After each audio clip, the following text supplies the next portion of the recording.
Slimes and video games go together like pineapple and pizza. Alright, I know that one's debatable, but what can't be argued is that slimes have been a part of video games for as long as I can remember. From Dragon Quest to the Shin Megami Tensei series, slimes have appeared in countless RPGs. In the indie scene, who could forget the Slime Rancher series? What are some of your favorite slimy friends or enemies in video games? You'll have to let me know in the comments below. Why am I going on about slime, you might ask? Well, you already know why. You clicked on a review for a game called Slime Heroes. But is Slime Heroes an ooey gooey pleasure to play? Or did it get all caught up in my hair? Ugh. Let's find out in our full review.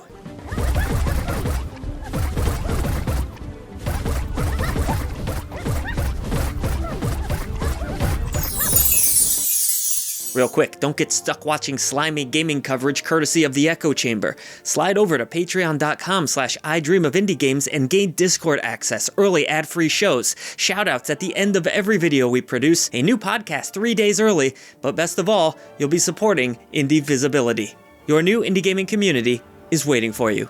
Slime Heroes is a 3D action-adventure title brought to us by Pancake Games and published by Whitethorn. This appears to be the developer's first major title, but Whitethorn Games have certainly published plenty of wonderful indies, including Magical Delicacy and Evan's Remains, just to name a few. Slime Heroes takes place in a magical world where gods have created all living creatures. Side note, for some reason everyone in this game talks like Yoda, but that's besides the point. Suddenly, the gods vanish seemingly out of nowhere, leaving behind 6 guardians to oversee and protect the world.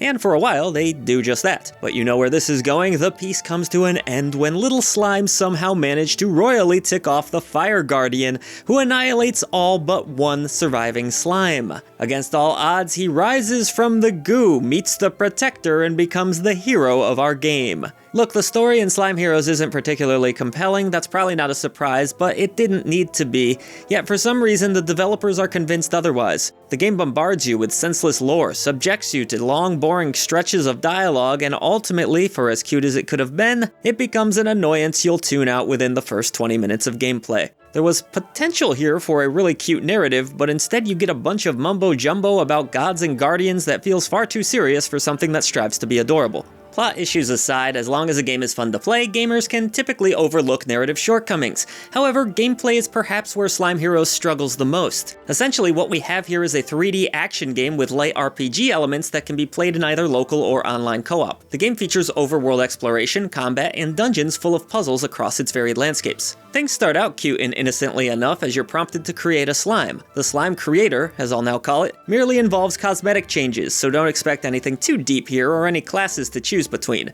You can toggle through colors, pick a few different sets of eyes and a mouth, and that's really about it. Once you've created your squishy friend, you and potentially a friend who shares loot alongside you will begin your quest. I tried the game locally myself, where Silent Signs was able to join me easily enough with the press of a button. Slimes naturally feel a bit slippery to move around. They come with standard attacks, more powerful secondary attacks, and various skills, some of which need to be earned and equipped throughout this roughly 14-hour game. As you land attacks, you can replenish your skill bar, which depletes with each skill used. Players are encouraged to equip skills in various ways and even pair them with different elemental abilities. For example, your slime has a tornado attack that can eventually be infused with ice.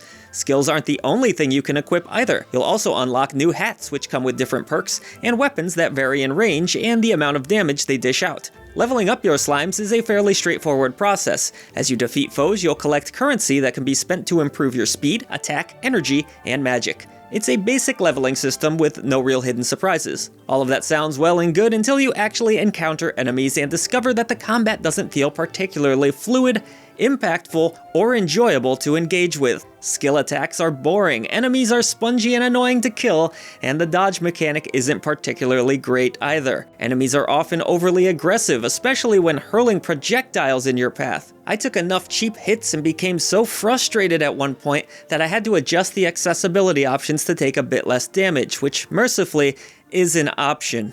Oddly, there's this strange, very out-of-place Souls-like-ish mechanic too. If you die in combat, you have to go back to where you were and collect all of the gems that you drop. I don't really know why they went with this system. It seems odd in a cute game. The actual act of equipping items isn't particularly accessible either. In two-player mode, you don't get separate menus and have to take turns both leveling and equipping. This slows the pace of the game and feels tedious and clunky. Exploration and dungeons in Slime Heroes don't fare much better. The world map does a decent job of showing your locations and where you've previously visited, but the world itself feels a bit lifeless. The dungeons often feature tedious puzzles that rely on the game's very poor combat and horrendous platforming. Yes, your slime's jumps feel just as terrible as you would imagine, leading to countless plunges to my death, most of which weren't my fault. I'd be the first to admit if they were. Outside of dungeons, you have buddies that can be saved across the overworld, which again involves killing annoying enemies, and there are some hidden tomes and other collectibles to be found if you seek them out. This is the main gameplay loop of Slime Heroes, and it isn't a very compelling one.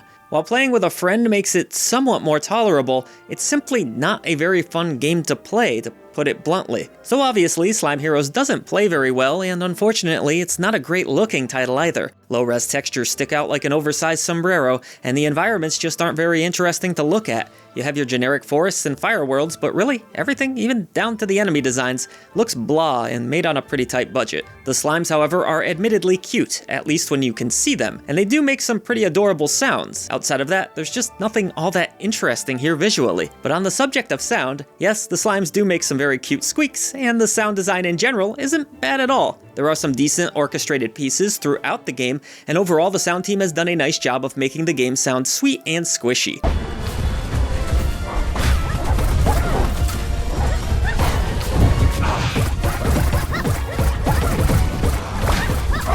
Voice performances were pretty good too, though again, not sure what the whole Yoda thing was all about with every character. In terms of performance, I encountered quite a few bugs in Slime Heroes. From falling through environments to floating through the skies, the game felt pretty rough at times and in need of a few patches. However, frame rates stayed high for the most part, which is always a good thing.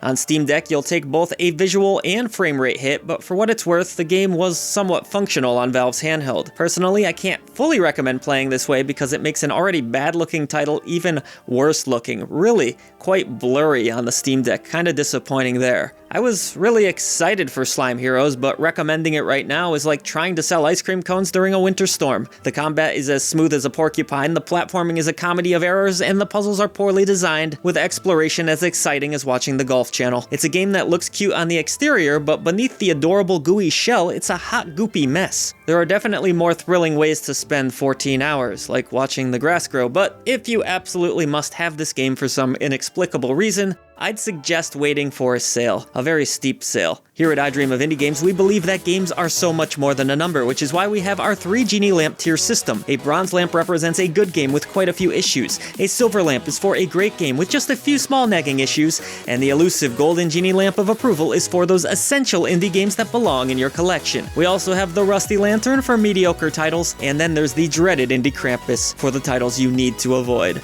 And when it comes to Slime Heroes, I'm going to give this one the Rusty Lantern. Ah, crud!